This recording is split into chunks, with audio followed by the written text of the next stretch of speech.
हैदराबाद के कदीम कैंसर के इलाज के मरकज रिनोवा बीबी कैंसर अस्पताल मलकपेट ने कैंसर के इलाज की दुनिया में एक अहम संग मील तय किया है।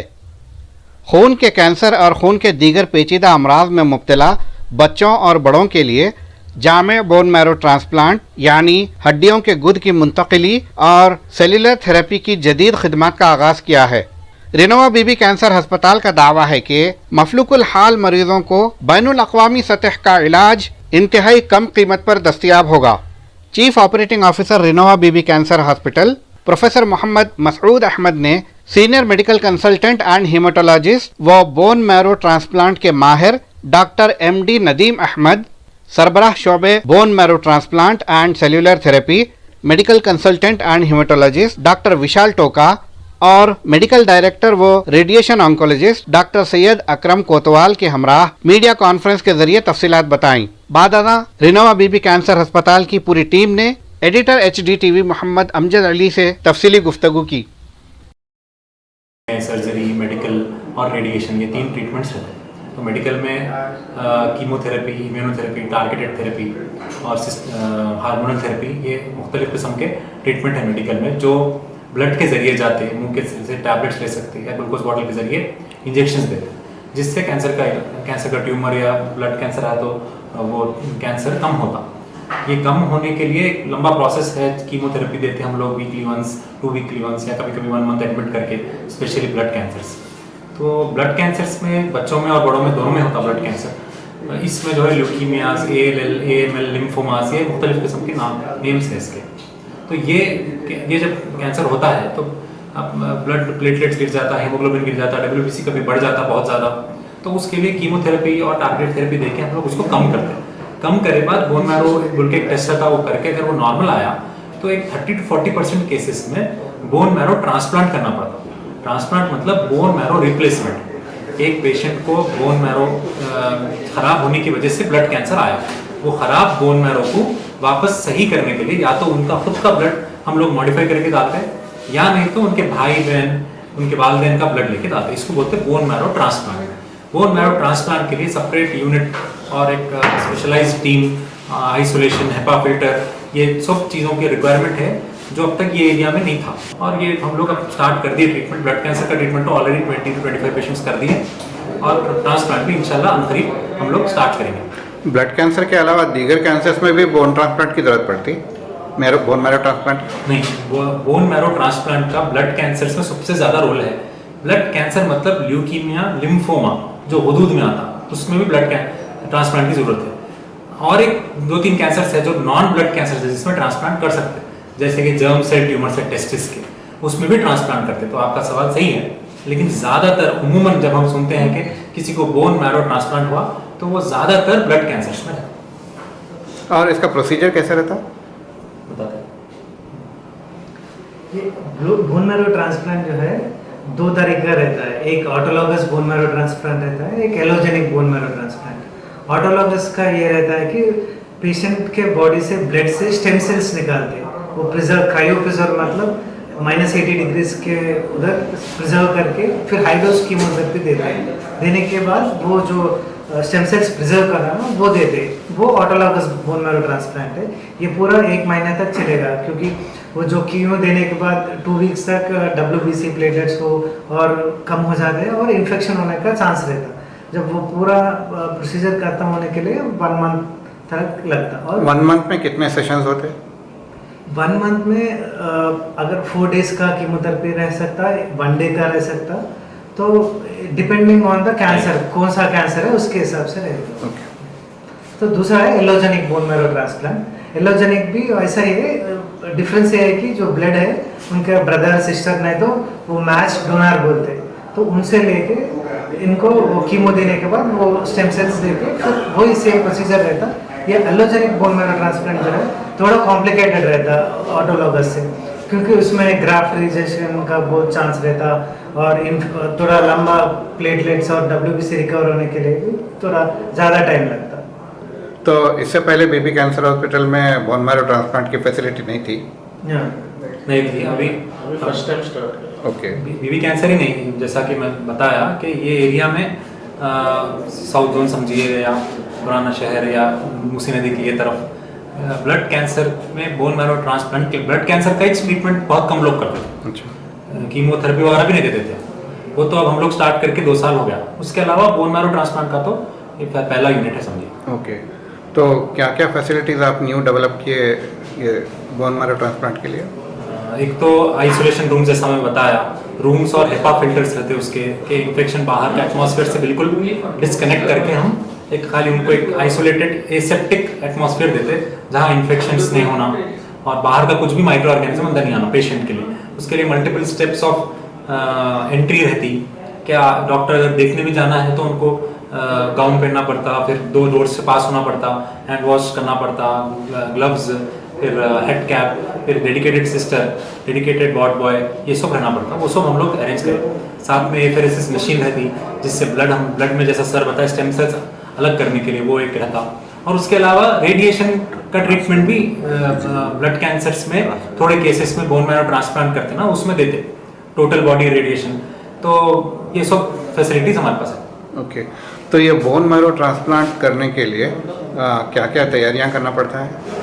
देखिए, बोन मैरो ट्रांसप्लांट करने के लिए सबसे पहले ये है कि कोई कीमोथेरेपी दे के हम महीने 1.5 महीने के प्रोसेस में वो जो ब्लड कैंसर आया उनको वो ब्लड कैंसर को खत्म करेगा। जब वो खत्म एक बार हो गया उसके बाद फिर रिप्लेसमेंट। एक भाई खत्म तो हो गया, अब फिर से नहीं आना, उसके बाद से ट्रांसप्लांट है। तो मेन रिक्वायरमेंट है ट्रांसप्लांट का कि बोन मैरो डिजीज उनकी कंट्रोल में रहना, ब्लड कैंसर कंट्रोल में रहना। और बोन मैरो मैच करने के लिए क्या क्राइटेरिया है? बोन मैरो फॉर एग्जांपल अपन एक पेशेंट है 17 इयर्स का बॉय है समझो, उनके बहन से मैच करें हम। 2 बहना है, एक बहन से उनको 12/12 फुल मैच आया और एक बहन से 6/12 आया, तो 12/12 HLA मैचिंग बोलते हैं उसको। अगर वो फुल आया तो उनका ब्लड लेते और फिर इनको कीमो देके इनका ब्लड मार देते। मतलब पेशेंट का ब्लड, एक मैं इसको थोड़ा जनरलाइज कर रहा हूँ समझ में आना बोल के, पेशेंट का ब्लड गंदा ब्लड खत्म कर देते कीमो देते, फिर ये बहन का जिसका फुल मैच आया उनका अच्छा ब्लड लेके इनमें डाल देते, फिर वेट करते कि इनका ब्लड इनमें काम करना स्टार्ट हो जाए। ये पूरा प्रोसेस है 25 to 1 month, 25 days to 1 month का। नॉन रिलेटेड डोनर्स भी ले सकते? ले सकते बिल्कुल। पहला सबसे बेस्ट डोनर रहता है मैच सिबलिंग डोनर MSD। अगर वो नहीं तो नेक्स्ट है हाफ मैच हैप्लो, वो नहीं तो नेक्स्ट है मैच फैमिली डोनर वालदेन, वो नहीं तो फिर नेक्स्ट बेस्ट है अनरिलेटेड डोनर, मत बोलते उसको, मैच्ड अनरिलेटेड डोनर्स जो पूरे अब जैसे नेशनल रजिस्ट्रीज रहते, धात्री बोल के एक रजिस्ट्री है, मुख्तलिफ रजिस्ट्रीज है जिसमें लोग वॉलंटरीली ब्लड डोनेट करते हैं, उसमें से किसी का मैच आया और वो बंदा विलिंग है तो उनसे इनका ट्रांसप्लांट करते हैं पूरे इंडिया में कहीं। और ये थेरेपी का सक्सेस रेट क्या है? कैसा है कि असल इसका फेलियर रेट, ब्लड कैंसर का फेलियर रेट समझना बहुत मुश्किल है। ब्लड कैंसर में कैसा है, अगर रिलैप्स आ गया, फिर से आ गया ब्लड कैंसर, तो 100% पेशेंट मर जाता। वो समझते हो, अगर हम ये समझें कि वो केसेस में बोन मैरो ट्रांसप्लांट में 50 to 60% चांस है कि हम वो बीमारी को खत्म करें, तो जब 50% का वर्थ दिखता हमको रिस्क लेना, वरना देखा गया तो खाली ऐसा देखे तो फिर बोन मैरो में 50-50 है। ओके, लेकिन अब ये पेशेंट्स इतने एडवांस्ड केस के रहते हैं कि हम कुछ डूबते को तिनके का सहारा, उनको जरूरी रहता देना, तो उसके लिए तो अब ये भी बहुत इंपॉर्टेंट स्टेप हो जाता। और क्या ब्लड कैंसर कम्युनिकेबल है? बिल्कुल नहीं, गैर मुताद्दी है। ब्लड कैंसर क्या, कोई भी कैंसर, हर कैंसर गैर मुताद्दी है। कैंसर नॉन कम्युनिकेबल डिजीज, जैसा शुगर है, जैसा थायराइड है, वैसा कैंसर भी है। ये होता क्यों है? आप बोल रहे हैं देखिए, ब्लड कैंसर सर बताया अभी कि ब्लड कैंसर के पीछे वजह ज्यादा नहीं है, 95% केसेस में कुछ वजह नहीं, अल्लाह में आकी हिकमत मसलियत है, क्योंकि स्पोरेडिक रैंडम जीन अभी फाइंड आउट, हम आपको साइंस में नहीं मिला रीजंस, टेक्निकल रीजंस तो हम बता सकते हैं, ये जीन खराब हो गया, वो म्यूटेशन हो गया, लेकिन वो कहीं को हुआ वो नहीं मालूम। फैमिली रिस्क नहीं रहे तो भी होता हो कई लोगों को, अभी शायद फ्यूचर में इंशाल्लाह वो भी मालूम हो जाए, अभी तक तो नहीं मालूम। आजकल ये बहुत बात आम हो गई है कि आउटसाइड फूड में काफ़ी कार्सिनोजेंस पाए जाते हैं और बच्चे बूढ़े सब लोग कंज्यूम करते हैं, क्या वो भी इसकी वजह बन सकती है? हो सकती है, लेकिन अभी क्या है, डायरेक्ट कॉजल रिलेशनशिप नहीं मिली अब तक कि भाई सिगरेट से कैंसर होता, इसका अपने पास डायरेक्ट प्रूफ है। इससे वैसा प्रूफ नहीं है कि समोसा खाने से ब्लड कैंसर होता, बोल के प्रूफ नहीं है, शायद 50-60 ईयर्स बाद आ जाए। जैसा आप बोल रहे हैं, ज़्यादातर पेस्टिसाइड का ओवर यूज होने की वजह से भी ये ब्लड कैंसर हो सकता है, इसका काफ़ी सारा बोलना है, बट जैसा बताया गया कैजुअल रिलेशनशिप तो फॉर्म नहीं हो चुका। और जो स्नैक्स आउटसाइड मिल रहे, रेडीमेड स्नैक्स रह रहे हैं, जैसे कि जो भी चिप्स है वगैरह है, उसके अंदर काफ़ी सारे केमिकल्स रहते हैं, तो वो भी कार्सिनोजन जैसा काम कर सकते हैं। तो बॉडी के अंदर जो बच्चों में रहते, बड़ों में रहते, कैंसर आने की वजह जो है कार्सिनोजन, एक केमिकल जो इग्नाइट करता है, इन्फ्लेमेशन करता है, उसके बाद से म्यूटेशंस फॉर्म करता है, उसके बाद से जो है ना ये कैंसर फॉर्म होता है। तो वो शायद फ्यूचर में अपन रिलेशन फॉर्म कर सकते हैं, बट प्रेजेंटली तो बोला जा सकता है ये वजह हो सकती है। हालांकि कैंसर इतनी पुरानी बीमारी है, मगर अभी तक कॉजेस का डेफिनेटिव आंसर हमारे पास नहीं है। तो ग्लोबली क्या रिसर्च इस पे ठीक से नहीं हो रही है, या क्या वजह है कि ब्रेक थ्रू नहीं हुआ है? देखिए, मेन तो ये है कि कैंसर जैसा आप बताए कि इतनी डेडली बीमारी है, और आप यकीन मानिए सबसे ज़्यादा रिसर्च भी कैंसर पे हो रहा है। एवरी वीक न्यू ड्रग आता, एवरी मंथ हम लोग ट्रीटमेंट गाइडलाइंस चेंज करते हैं। इस पे हम लोग जैसे कि फॉर एग्जांपल टीबी में जैसा हम एंड तक पहुंच गए कि भाई टीबी बिल्कुल क्यूरेबल है, पूरा कंट्रोल कर सकते हैं, ऐसा कैंसर में स्टेज 4 फैले हुए कैंसर्स में अब तक उस पर पूरी तरह से काबू नहीं पा सके। इसके लिए रिसर्च चल रही है अनकरीब इंशाल्लाह। जैसा कि अब 10 साल पहले तक इम्यूनोथेरेपी नहीं थी, अब इम्यूनोथेरेपी से और भी कैंसर ट्रीटमेंट हो रहे हैं। 20 ईयर्स पहले तक CML बोल के ब्लड कैंसर था, क्रॉनिक माइलॉइड ल्यूकेमिया, वो हुआ बोले तो डेथ सेंटेंस समझ सकते। अब 30 ईयर्स तक खींच रहे पेशेंट्स को टैबलेट देके हम। तो ऐसा इंशाल्लाह मैं होप कर रहा हूँ, दुआ करो कि ये हम आगे उसके भी बढ़ जाएंगे। इतने कैंसर के डॉक्टर्स भी नहीं थे, इतने कैंसर इंस्टीट्यूट्स भी नहीं थे। अब अवेयरनेस होते के वैसा सीट्स भी बढ़ रहे, अपने मुआशरे में, अपने कम्युनिटीज में भी कैंसर के डॉक्टर्स नहीं थे। मल्टीपल क्या रिलेशन, मतलब एनवायरमेंटल इफेक्ट्स हो रहे, जैसे कि ओबेसिटी एक हो रहा, over eating and physical inactivity, ये अडल्ट कैंसर्स के अंदर मेन रोल प्ले कर रहा। आई थिंक तकरीबन लोग भी इसके ऊपर वर्कआउट कर रहे, लेकिन जो कितना भी बातचीत हो रही है, लेकिन पब्लिक में अपने आप से ये अपना हेल्थ को इम्प्रूव करना, इसके ऊपर तवज्जो लोग नहीं कर पा रहे, क्योंकि ऑब्वियसली सब लोग उनके दिन के कामों में उसमें इसमें सब बिजी है। आई थिंक जिसके पास बहुत सारा पैसा है उन लोग ऑर्गेनिक फूड रख सक रहे या डेली टाइम दे सक रहे अपने आप के लिए। आई थिंक वो भी एक मेजर रोल प्ले करेगा फ्यूचर में। और जो एयर पोल्यूशन बोलो या अडल्ट्रेटेड फूड बोलो या पेस्टिसाइड यूज बोलो, और अभी जैसे बताया ओबेसिटी का जो मेन रीजन है, we have lot of apps, आप बैठो जो बोलो वो फूड अवेलेबल है। तो इस तरह से ओवरलोडिंग फुल हो रहा, जो अनलोडिंग यानी कि फिजिकल एक्टिविटी नहीं होती। तो ये सब चीज़ कहीं ना कहीं अपने जीन्स को मॉडिफाई करने में, म्यूटेशंस करने में इफेक्ट करती है। जी, आपने बताया कि स्टेज 4 पर जाने पर ट्रीटमेंट इसका मुश्किल हो जाता है। तो स्टेज 4 पे पहुंचने से पहले अगर पेशेंट अप्रोच होता है तो उसके चांसेस ज़्यादा है? बिल्कुल, वही होना बोल के हम लोग अवेयरनेस कैंपेन्स कर रहे हैं। अब स्कूल्स को जा रहे हैं हम लोग, कॉलेजेस को जा रहे हैं, नॉन कैंसर डॉक्टर्स के पास जा रहे हैं, care at their door step जो हम कैंपेन चला रहे हैं वो इस वास्ते है कि भाई जल्दी पकड़े, स्क्रीनिंग मोडालिटीज कर रहे हैं ताकि स्टेज 1-2 में पकड़े। लेकिन ये सब करने के बावजूद थोड़े कैंसर है, जैसे कि पैंक्रियास कैंसर है, वो नुमाया स्टेज 4 में होता, कई बार ब्लड कैंसर है जिसका स्टेज नहीं रहता, पूरे बॉडी में ब्लड में है। तो ऐसे चीजों का तो किसी की कुछ गलती नहीं है, कोई जल्दी बताना था का मसला ही नहीं, संभले 10 दिन तक कैंसर रिपोर्ट आ जाती। तो उसमें तो हम लोग को कोई से भी स्टेज में आओ कंट्रोल करने के लिए दिन ब दिन नए ड्रग्स आ रहे हैं। जैसा मैं बताया CML का सबसे अच्छा एग्जाम्पल, इंशाल्लाह अगले 10-15 ईयर्स में हम लोग, मैं होप कर रहा हूँ कि मुकम्मल इस पर काबू पा लेंगे। जैसे आप पूछ रहे थे रिसर्च नहीं हो रहा, क्या रिसर्च होने की वजह से लंग कैंसर के अंदर एक I think 15 years back lung cancer 3rd stage हो 4th स्टेज हो, हार्डली 6 मंथ से 1 ईयर तक कोई भी नहीं जी सकते थे। बट अभी मेरे खुद के हमारी जो टीम इलाज करे उसमें कितने सारे एग्जांपल्स है जहाँ पे EGFR पॉजिटिव ट्यूमर्स है, call positive tumours, simple target tablets की वजह से यूज़ करते हुए पेशेंट्स अभी 8 साल हो गए, 10 साल हो गया। आई थिंक आजकल इवन 4th स्टेज को भी अपन कंट्रोल करके लाइफ को मोर देन 5 ईयर्स भी प्रोलॉन्ग कर सकते हैं। मे बी फ्यूचर में और रिसर्च रहेगा तो शायद प्रेडिक्टर्स मालूम होंगे तो फिर और ज़्यादातर तरक्की कर सकते हैं। डॉक्टर मसूद, 2 जुमले मैं बोल रहा हूँ, हो गया मेडिकल, हो गया नॉन मेडिकल, मैं बोलता हूँ सुन लीजिए।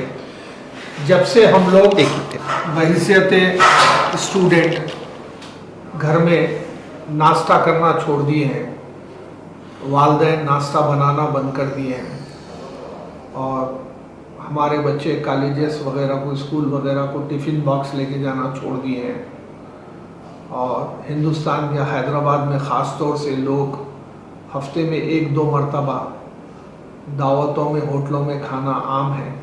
और थोड़े थोड़े लोग तो क्या है मालूम, तकरीबन रात का खाना तो घर में खाना ही नहीं हो, लोग समझ लो। ये भी एक सुम्मे बड़ी वजह है कि क्या है मालूम, मेलिग्नेंसी, जो कैंसर फॉर्म होने की। उसकी वजह ये है कि जो जिक्र किया ना कि जो बच्चा अपना नाश्ता घर में नहीं कर रहा हो, गरीब से गरीब बच्चा भी एक रोटी चाय खा लेके निकलता था।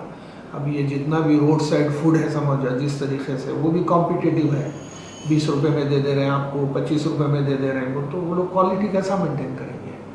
और हैदराबाद में हमारे बचपन में जब शादी वगैरह घर में हो या बाहर हो, तो हमारा कुक, हमारा सामान, हर एक चीज़ हमारी निगरानी में बनता था। जब से कैटरिंग वगैरह को जा रहे हैं, ये कलर के चीज़ें, प्रिजर्वेटिव्स वगैरह हुए, ये पूरा केमिकल है। देखने में खूबसूरत और ज़बान को टेस्ट, मगर जब जिस्म के अंदर जाता है तो फिर उन्हें पूरी कारकर्दगी पूरी कर देता, समझ लो। तो ये जो मामला है ना, आप साहब क्या बोले कि क्या है, ये लाइफ स्टाइल का जो मामला है, तर्ज ज़िंदगी, वो बहुत इम्पॉर्टेंट है। जब से हमारे घरों में किचन में काम कम हो गया, दवाखाने का काम बढ़ गया, समझ लो। तो ये जो चीज़ें हैं ये मगरिब से ही हैं।